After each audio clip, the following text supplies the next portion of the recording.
Hello drama lovers, మన ఛానల్లో present is present అనే Chinese romantic time travel historical sci fi అన్ని జోనర్స్ ఉన్న డ్రామాని ఎక్స్ప్లెయిన్ చేసుకుంటున్నాను. ప్రీవియస్ ఎపిసోడ్స్ని ఎవరైనా చూడనట్లయితే ముందు ఆ ఎపిసోడ్స్ చూసి ఈ వీడియోని చూసండి. ఈ వీడియోలో నేను ఎపిసోడ్ 11 ఎక్స్ప్లెయిన్ చేయబోతున్నాను. ఎపిసోడ్ ఓపెనింగ్లో ఫ్యూచర్ హీరో 2025 ఏజ్కి హాస్పిటల్ రూమ్ బయట కంగారుగా నిలబడి ఉంటాడనమాట. ఇంతలో డాక్టర్ అక్కడికి వచ్చి, సారీ మిస్టర్ వే, మీ వైఫ్ ఆర్గాన్ ఫెయిల్యూర్ వల్ల చనిపోయారు అని అయితే చెప్తాడు. నెక్స్ట్ సీన్లో 2025 ఏజిషి అండ్ షింగ్నాన్ 2024 ఏజిషికి కాల్ చేసి విషయాన్ని చెప్దాం అనుకుంటారు. హీరోకి మాట్లాడే ధైర్యం లేక షింగ్నాన్నే 24 ఏజిషికి కాల్ చేసి మాట్లాడమని చెప్తాడు. షింగ్నాన్ పాస్ట్ హీరోకి కాల్ చేసి, నేను షింగ్నాన్ని మేము ఇంకా లేట్ చేయదలుచుకోలేదు. యాక్చువల్లీ మేము డ్యూయల్ స్పేస్ ఫోన్ ద్వారా యాన్షా చావకుండా తన ఫ్యూచర్ని మార్చుదాం అనుకున్నాము. కానీ స్క్వేర్ లాగా అది ఎన్నిసార్లు మార్చినా యాన్షా మాత్రం చనిపోతూనే ఉంది. డ్యూయల్ స్పేస్ ఫోన్ కోసం యాన్షాని అడ్డు పెట్టుకుని షీకు, నీకు అండ్ షీలిన్కి ఎంగేజ్మెంట్ చేశాడు. ఆ ఎంగేజ్మెంట్ పార్టీకి వచ్చే యాన్షా చనిపోయింది. నువ్వే ఏదో ఒకటి చెయ్యి, యాన్షాని కాపాడు, ఆ డ్యూయల్ స్పేస్ ఫోన్ని షీకున్కి దొరకకుండా చూడు అని చెప్తాడు. 2024 హీరో మాట్లాడే లోపే టైం అయిపోయి ఆ కాల్ కట్ అయిపోతుంది. ఇప్పుడు మనకి 2024 అండ్ 2025 హీరోస్ని ఒకే చోట ఉన్నట్టు చూపిస్తారు. 2024 జిషి నేనేదో ఒకటి చేయాలి అని తనలో తానే అనుకుంటాడు. తర్వాత సీన్లో ప్రెజెంట్ని చూపిస్తారనమాట. అంటే 2024ని. వేజిషి యాన్షాతో, షింగ్నాన్ చెప్పింది చెప్పి నువ్వు సేఫ్గా ఉండటానికి నేను నిన్ను అబ్రాడ్ పంపుదాం అనుకుంటున్నాను. అక్కడ నా ఫ్రెండ్కి ఒక ఆఫీస్ ఉంది. ప్యారిస్లో నీకు ఇష్టమేనా అని అడుగుతాడు. దానికి హీరోయిన్ హీరోతో, నేను ఖచ్చితంగా వెళ్తాను, నువ్వు నా మంచి కోసమే కదా నన్ను ప్యారిస్కి పంపుతున్నావు అని అంటుంది. వాళ్ళిద్దరూ ఆ తర్వాత మిగతా లైఫ్ని హ్యాపీగా స్పెండ్ చేద్దామని కూడా డిసైడ్ అవుతారు. సీన్ని షిఫ్ట్ చేసి మనకి షింగ్నాన్, వేజిషి అండ్ నీనింగ్ని చూపిస్తారు. హీరో వాళ్ళిద్దరితో, నేను యాన్షాని అబ్రాడ్ పంపుతున్నానని చెప్పేశాను. ఒకవేళ తను రిటర్న్ అయ్యేసరికి నేను బతికి ఉండకపోవచ్చు. నేను నా ఆస్తిని అంతా యాన్షా పేరు మీద రాసేసాను. మీ ఇద్దరు నామినీస్గా సైన్స్ చేయండి చాలు అని చెప్తాడు. దానికి నీనింగ్, యాన్షా దీని మీద సైన్ చేయడం ఇంపాసిబుల్ జిషి, తనకు తెలుసా ఇది విల్ అని, నువ్వెందుకు తనకు అబద్ధం చెప్తున్నావు అని, సగం నిజమే చెప్పి మిగతా సగం ఎందుకని దాస్తున్నావు అని అడుగుతుంది. దానికి హీరో నీనింగ్తో, ఇంపార్టెంట్ వర్డ్స్ని యాన్షా గుర్తుపట్టదులే, నేను లాంగ్వేజ్ చేంజ్ చేయించాను అని చెప్తాడు. డాక్టర్ సింగ్ హీరోతో, మరి తను ఎప్పుడు బయలుదేరుతుంది ప్యారిస్కి అని అడిగితే ఎల్లుండే అని హీరో సమాధానం ఇస్తాడు. తర్వాత హీరో, యాన్షా ఈరోజు రెయిన్ ఫోర్కాస్ట్ చూసుకున్నట్లేదు, వర్షం పడేలా ఉంది, నేను వెళ్ళాలి అని చెప్పేసి అక్కడి నుంచి వెళ్ళిపోతాడు. తర్వాత సీన్ని షిఫ్ట్ చేస్తే నైట్ అయి ఉంటుంది. ఇంకా బాగా వర్షం కూడా పడుతూ ఉంటుంది. యాన్షా ఒక రెస్టారెంట్లో కూర్చుని ఫ్రెంచ్ లాంగ్వేజ్ని ఇప్పుడే నేర్చుకోవడం స్టార్ట్ చేసి ఉంటుంది. హీరో అప్పుడే యాన్షా కోసం అంబ్రెల్లాని అక్కడికి తీసుకొని వస్తాడు. యాన్షా వేజిసితో, థ్యాంక్స్ నా కోసం వచ్చినందుకు, నేను అంబ్రెల్లాని తెచ్చుకోవడం మర్చిపోయాను అని చెప్తుంది. అందుకు హీరో హీరోయిన్తో, ఇక నుంచి ఫ్యూచర్లో బయటకు వెళ్ళేటప్పుడు వెదర్ ఫోర్కాస్ట్ని చెక్ చేసుకుని అంబ్రెల్లా తీసుకెళ్ళు, అప్పటికప్పుడు రష్గా నేను అబ్రాడ్కి అంబ్రెల్లా తేలేను కదా అని జోక్గా చెప్తాడు. కానీ అదే సీరియస్ మ్యాటర్ అక్కడ. తర్వాత యాన్షాకి హీరో విల్ ఇచ్చి, ఇది నువ్వు ఫ్రాన్స్లో చదువుకోబోయే ఏజెన్సీ, ఇక్కడ సైన్ చేయి, ఈ డాక్యుమెంట్స్ అన్నిటినీ నేను ఆల్రెడీ చదివేశాను నీ కోసం అని చెప్పి ఆ ఫైల్ని ఇస్తాడు. యాన్షా అందులో 2 లెటర్స్ మాత్రమే ఐడెంటిఫై చేయగలుగుతుంది. హీరోతో ఆ విషయమే చెప్పి, ఏంటి ఇదంతా ఫ్రెంచ్లో ఉంది, నేను 2 లెటర్స్ మాత్రమే ఐడెంటిఫై చేయగలుగుతున్నాను అని సాడ్గా అంటుంది. హీరో యాన్షాని ఓదార్చుతూ, ఏం కాదులే, దీన్ని నేను వెరిఫై చేయించే నీ దగ్గరికి తెచ్చాను, నువ్వు అబ్రాడ్ వెళ్ళాక ఫాస్ట్గానే లాంగ్వేజ్ నేర్చుకుంటాలే అని చెప్తాడు. ఇంకా హీరో యాన్షా ల్యాప్టాప్ తీసుకుని అందులో అతనే వెదర్ ఫోర్కాస్ట్ చెప్తున్నే ఒక యాప్ని హీరోయిన్కి క్రియేట్ చేసి ఇస్తాడు. హీరోయిన్ చాలా హ్యాపీగా ఫీల్ అవుతుంది. తర్వాత డాక్టర్ సింగ్ డైరెక్ట్గా నీనింగ్తో మాట్లాడలేక నీనింగ్ బైక్తో తనే నీనింగ్ అని ఫీల్ అవుతూ చాలా సీరియస్గా మాట్లాడుతూ ఉంటాడు. అప్పుడే వెనక నుంచి నీనింగ్ వచ్చి మొత్తం వినేస్తుంది అనమాట.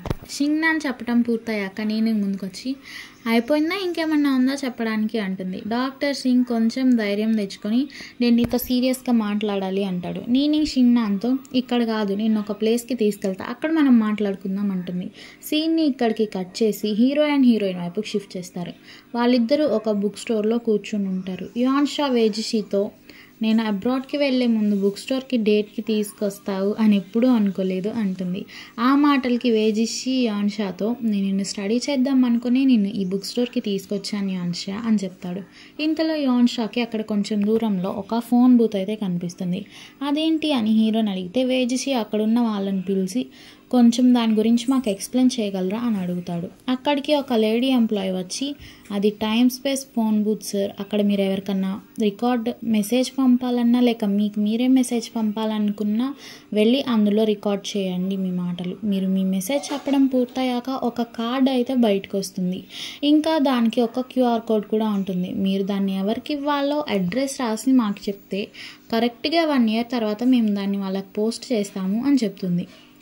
ఇదేదో బాగుంది అని వేజిషి అని యాన్షా ఇద్దరు అక్కడికి వెళ్తారు దాన్ని ట్రై చేయడానికి.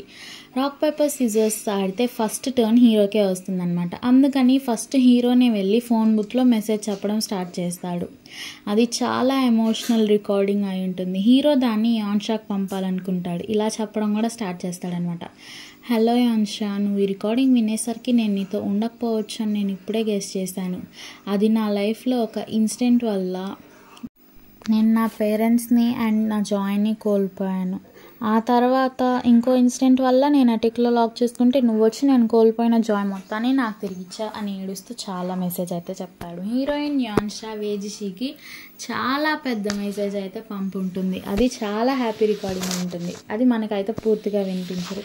తర్వాత సీన్లో నీనింగ్ అండ్ డాక్టర్ సింగ్ ఒక హోటల్ రూమ్ను తీసుకుంటాం చూపిస్తారు. నీనింగ్ ఫ్రెష్ అయ్యి వచ్చి వైన్ తాగుదామని ఒక బాటిల్ని టేబుల్ పైన పెట్టి ఫ్రెష్ అవ్వడానికి వెళ్తుంది. కానీ ఇంతలోపే డాక్టర్ సింగ్ ఆ వైన్ మొత్తాన్ని తాగేసి కూర్చుంటాడు. నీనింగ్ ఫ్రెష్ అయ్యి వచ్చేసరికి సింగ్నాన్ బెడ్ మీద డొల్లుతూ ఉంటాడు.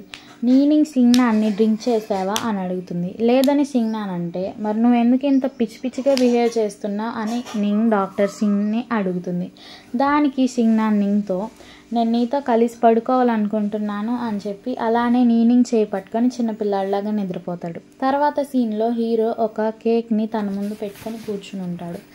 అప్పుడు కేక్ ఏంటి అని యాన్షా వేజిషిని అడిగితే హీరో ఏమో నేను నా బర్త్డేని ఎర్లీగా సెలబ్రేట్ చేసుకుందాం అనుకుంటున్నాను అని చెప్తాడు. యాన్షా షాక్ అయ్యి ఇయర్లీగా అంటే మరీ 2 months ముందులా బర్త్డే జరుపుకుంటావా? నేను మళ్ళీ రాకుండా అక్కడే ఉండిపోతానా ఏంటి? కాదు కదా, నేను మళ్ళీ వస్తాను కదా అని అంటుంది. ఇంకా నువ్వు నాకేమైనా ప్రపోజ్ చేయబోతున్నావేమో అని కొంచెం డిసప్పాయింటెడ్గా అంటూ ఉంటుందన్నమాట. దానికి వేజిషి యాన్షాతో ఒకవేళ నేను నీకు ప్రపోజ్ చేస్తే నువ్వు ఎస్ చెప్తావా అని అడుగుతాడు. హీరోయిన్ ఏమో మనం పెళ్లి చేసుకుంటాం కదా నేను అబ్రాడ్ నుంచి తిరిగి వచ్చాక అని హీరోని అడుగుతుంది. హీరో ఏమో యాన్షా నీ మీద నా లవ్ చాలా ప్యూర్ అండ్ రెస్పెక్ట్ఫుల్. నేను నిన్ను ఇక్కడ కట్టేయాలనుకోవట్లేదు. నీ కెరీర్, నీ జాబ్, నీ లైఫ్ అంతా నీ ఇష్టం. నువ్వు నన్ను పెళ్లి చేసుకోవచ్చు. ఈలోపే నీకు ఎవరైనా బెటర్ పర్సన్ దొరికితే నువ్వు వాళ్ళనైనా పెళ్లి చేసుకోవచ్చు అని చెప్తాడు. యాన్షా హీరోతో నీకన్నా కేరింగ్గా చూసుకునే వాళ్ళు, నీకన్నా ఎక్కువగా ప్రేమించే వాళ్ళు, నీకన్నా బెటర్ పర్సన్ నాకు ఎవరు దొరుకుతారు జిషి అంటుంది. వెంటనే హీరో యాన్షాతో I love you with my life అంటాడు. యాన్షా చాలా హ్యాపీగా ఫీల్ అవుతుంది. తర్వాత వాళ్ళిద్దరూ చాలా హ్యాపీగా ఉంటారనమాట. నెక్స్ట్ మార్నింగ్ సింగ్నాన్కి మెలకు వచ్చి నీనింగ్ చేయిని వదిలేసి షాక్ అయి పక్కకు తిరిగి పడుకుంటాడు.